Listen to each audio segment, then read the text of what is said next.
नमस्ते दोस्तों। कल्पना कीजिए एक ऐसे साम्राज्य की जहां ईश्वर का नाम लेना मृत्यु दंड के समान हो। एक ऐसा समय जब ब्रह्मांड का सबसे शक्तिशाली सम्राट खुद को ही भगवान घोषित कर चुका हो और उसकी दहाड़ से दसों दिशाएं कांपती हों।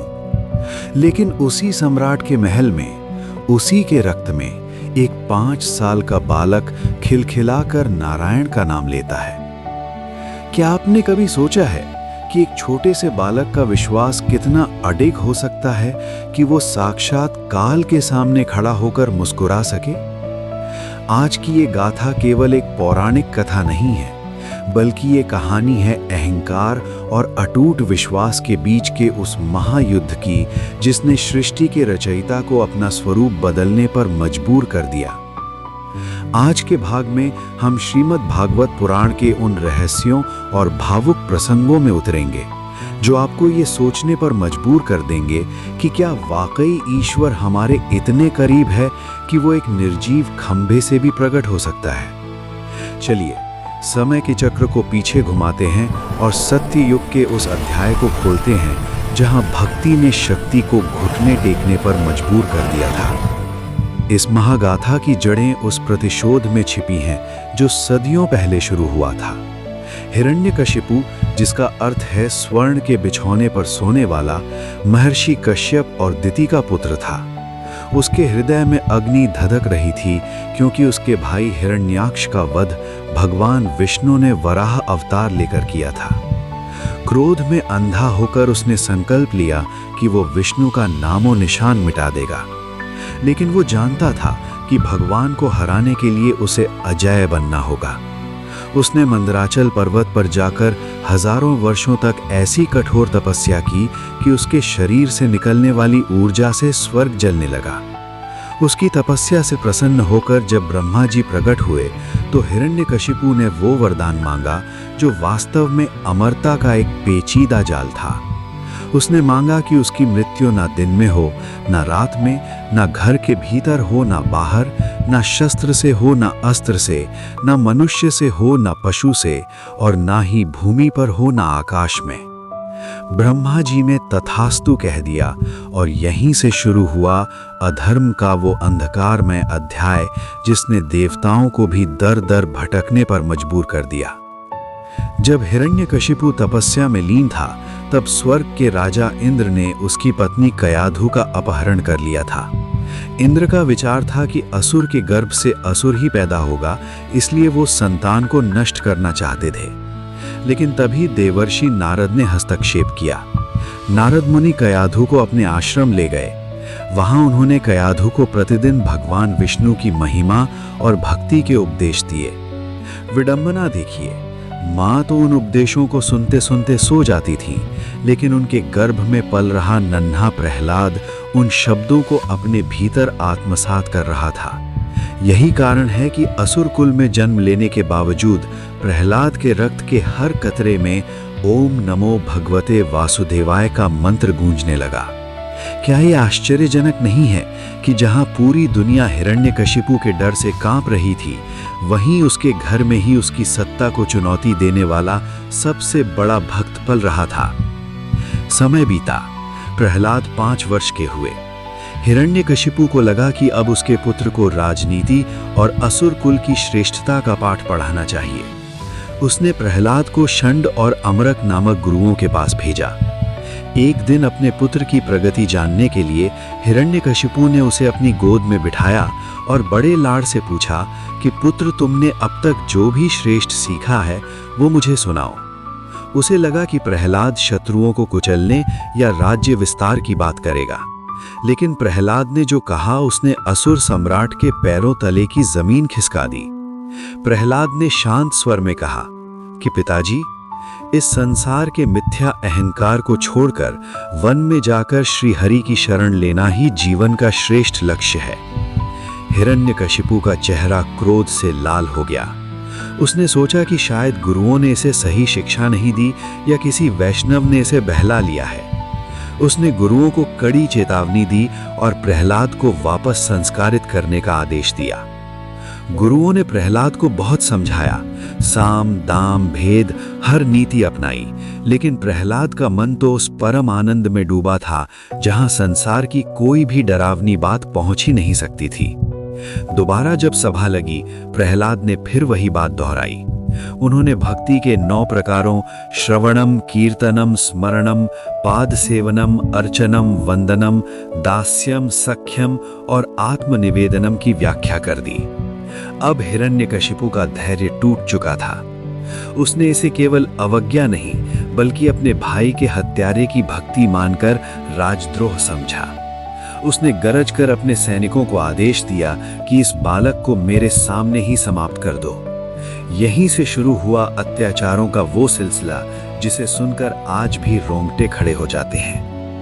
5 साल का एक बालक और उसके सामने खड़ा पूरा असुर साम्राज्य, जिसमें उसे मारने की हर मुमकिन कोशिश की गई। सबसे पहले प्रहलाद को भूखे हाथियों के सामने फेंका गया ताकि वे उसे अपने पैरों तले कुचल दें। लेकिन जैसे ही हाथी प्रहलाद के पास पहुंचे, वे शांत होकर खड़े हो गए, जैसे किसी दिव्य शक्ति ने उन्हें वश में कर लिया हो। फिर उन्हें ऊंचे पहाड़ की चोटी से नीचे फेंका गया, लेकिन हवा ने उन्हें पालने की तरह गोद में ले लिया और वे सुरक्षित भूमि पर उतर आए। व्याकुलता बढ़ती जा रही थी। उसने प्रहलाद को विषैले सांपों की काल कोठरी में डाल दिया, जहां सांपों ने डसने के बजाय उनके चारों ओर कुंडली बनाकर आसन बना लिया। उसे कालकूट विष पिलाया गया, जो प्रहलाद के कंठ में जाते ही अमृत बन गया। सोचिए उस पिता की मनोदशा क्या रही होगी, जो अपने ही पुत्र को मारने में बार बार असफल हो रहा था। उसे समझ नहीं आ रहा था कि इस छोटे से बालक के पास ऐसी कौन सी शक्ति है जो प्रकृति के नियमों को भी बदल रही है। अंततः हिरण्यकशिपु की बहन होलिका सामने आई, जिसे वरदान था कि अग्नि उसे जला नहीं सकती। वो प्रहलाद को अपनी गोद में लेकर जलती हुई चिता पर बैठ गई। पूरा राज्य देख रहा था, लपटें आसमान छू रही थी। लेकिन जब आग शांत हुई तो नजारा कुछ और ही था। होलिका, जिसे वरदान का अहंकार था, राख बन चुकी थी और प्रहलाद उसी आग के बीच से मुस्कुराते हुए बाहर निकले, जैसे वे किसी ठंडे फव्वारे के नीचे बैठे हों। ये दृश्य केवल एक चमत्कार नहीं था, बल्कि ये संदेश था कि जब आप पूरी तरह समर्पित होते हैं तो पूरी प्रकृति आपकी रक्षा के लिए अपने नियम बदल लेती है। हिरण्यकशिपु अब पागलपन की हद तक क्रोधित था।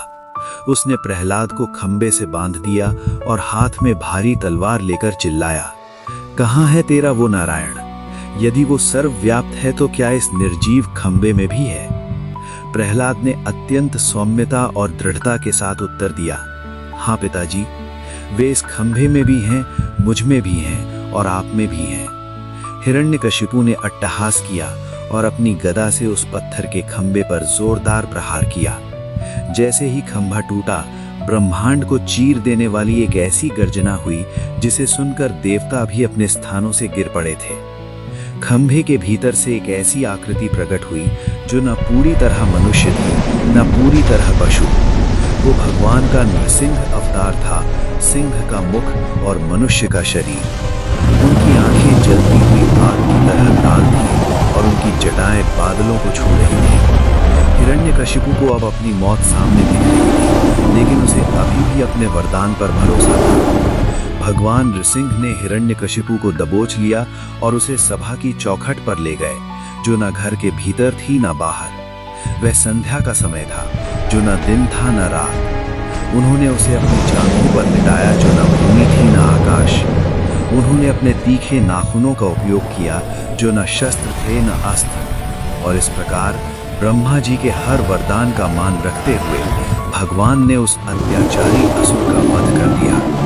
भगवान का क्रोध इतना प्रचंड था कि हिरण्यकशिपु के वध के बाद भी वे शांत नहीं हो रहे थे। शिव, ब्रह्मा और साक्षात लक्ष्मी जी भी उनके पास जाने का साहस नहीं जुटा पा रहे थे। तब ब्रह्मा जी ने प्रहलाद को आगे किया। जैसे ही नन्हा प्रहलाद भगवान के चरणों में गिरा, भगवान का उग्र रूप वात्सल्य में बदल गया। उन्होंने प्रहलाद को उठाकर अपनी गोद में बिठा लिया और उसके घावों को चाटने लगे। ये दृश्य प्रेम की पराकाष्ठा था। भगवान ने प्रहलाद से वरदान मांगने को कहा, लेकिन प्रहलाद ने क्या मांगा? उन्होंने ना धन मांगा, ना लंबी आयु। उन्होंने केवल ये मांगा कि उनके पिता को उनके पापों से मुक्ति मिल जाए। कितनी महान है ये दृष्टि।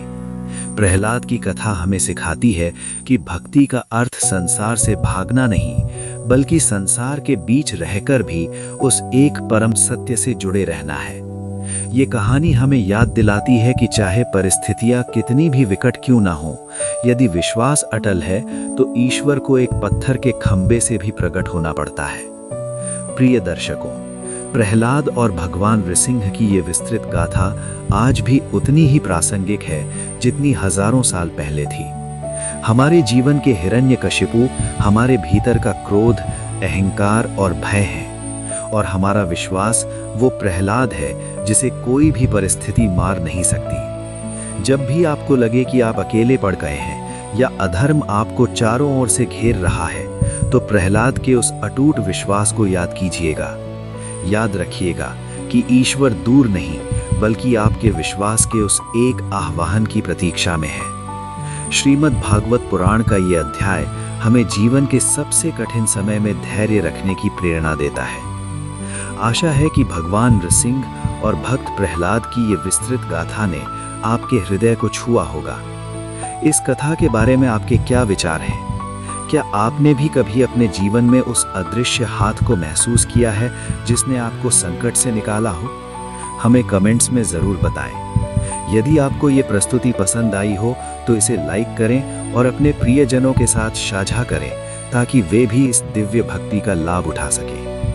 ऐसी ही और भी आध्यात्मिक और पौराणिक कथाओं के लिए हमारे चैनल को सब्सक्राइब करना ना भूलें। मिलते हैं अगले वीडियो में एक और अद्भुत अध्याय के साथ। तब तक के लिए भक्ति में लीन रहें और विश्वास बनाए रखें। जय श्री हरि।